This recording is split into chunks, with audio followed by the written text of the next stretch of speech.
I'll be with you. Today, I want to share with you the story of a woman who, although she lives in the pages of the Bible, her challenges remain very close to our daily reality. Her name is Naomi, which in Hebrew means pleasant. However, Naomi's story was not pleasant at all. This woman went through one of the darkest moments a human being can experience. The deep pain of loss left her land. She lost her husband and later her children. She lived 10 devastating years, going from being a citizen to an immigrant, from wife to widow, from mother to heartbroken woman. Imagine for a moment how Naomi would have felt without a family, without a home, without wealth or social position. In ancient Israel, widowhood was a symbol of misfortune, a condition that brought with it not only pain but also compassion. Grief is a natural human response to the loss of a loved one. The Bible itself shows us that crying is a necessary process. The loss of a loved one is a devastating blow that can paralyze, suffocate, and leave us powerless. As Elizabeth Cerdan, who lost her father at an early age, remembers, pain can make words short and tears not flow when we need them most. In his life, emotions were repressed for a long time, which marked his walk. However, crying, although hard, is essential to healing. God does not command us to repress pain, but rather to process it in order to renew ourselves. Naomi experienced that same loneliness and lack of protection. Maybe you feel the same and even worse at some point in your life. You may face circumstances where you see no way out, where it is difficult for you to find comfort, the path to the peace and goodness of God. However, let us remember that He is always by our side, regardless of the circumstances, the grief. Grief is a complex process that involves multiple emotions and experiences. It does not follow a straight path, but the opposite can be like a roller coaster of feelings, as if we live in a constant oscillation of emotions. The duel has no set time. In general, it can last between 1 to 4 years, and throughout this process, anger. Guilt and deep sadness are interspersed with moments of acceptance. Naomi experienced her grief in a context of uncertainty but also of faith. An American writer reported that after losing her husband, she was close to death during the first year. The thought of being alone was unbearable, and her grief was so overwhelming that there could be no more than grief. This process is not rare or exclusive, but a natural part of the human experience. Next, we will examine the stages of grief based on Naomi's experiences and the scriptures. First, concern and disturbance. The news of loss can be so overwhelming that initial disbelief and shock. They do not allow immediate processing of reality. In the first moments, it seems as if the world is spinning and everything we knew no longer makes sense. The pain of absence becomes a constant reminder of the irretrievable. Although this state may be short-lived, the emotional aftermath remains profound. The key, according to Psalm 6:28, is to hope in God. Hope to have at all times, O peoples, pour out your hearts before Him. God is our refuge.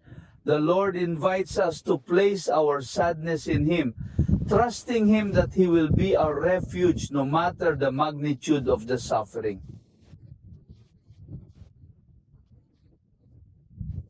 Second, anger. Anger is a natural response to pain.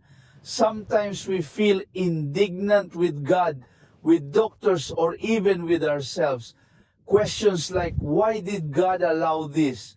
Or why I didn't do this sooner arise from emotional confusion.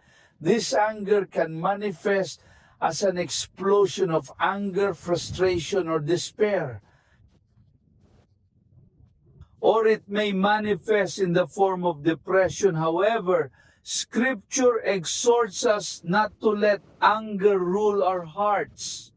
Ephesians 4:26 says, do not let the sun set on your anger. Through this warning, we are reminded that anger should not cling to us, but be released at the right time to be able to advance in the healing process. Third, guilt. Guilt is one of the most common emotions in the grieving process. Sometimes we feel responsible for not having done something that we believe could have changed the course of events. We blame ourselves for things we couldn't control, or for not showing all the love we would have wanted. This feeling can isolate us or delay our healing process. However, we must remember that guilt, although natural, should not dominate our lives. The Apostle John reminds us in 1 John 2:1 that we have an advocate before the Father, Jesus Christ, who's fair.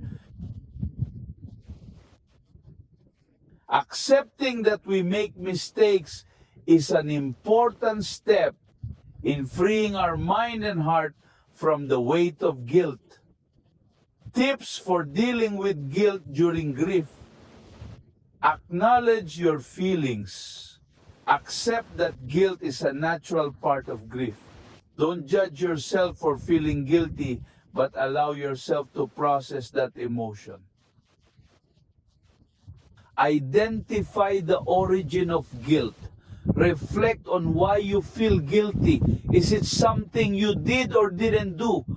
Talking about your feelings, sharing what you feel with someone you trust can ease the burden of guilt and offer an external perspective that helps you heal, forgive yourself. Remember, we all make mistakes. In Christ, we find forgiveness and the opportunity to leave our mistakes behind as fourth, acceptance. Acceptance does not mean resignation, but rather a process of recognizing reality as it is in Naomi's story. She changes her name to Nice. Abiter recorded in Ruth 12:01, an act of recognition of her pain and bitterness. Despite this, she did not remain in the role of victim. On the contrary, she began to make decisions to return to her homeland. She accepts the situation as it is, but also decides that despite the tragedy, there is still something to be done in this process. It is essential to allow, experience, and process all the emotions that arise in grief. Don't judge yourself by how you feel. All feelings are valid as we advance in acceptance.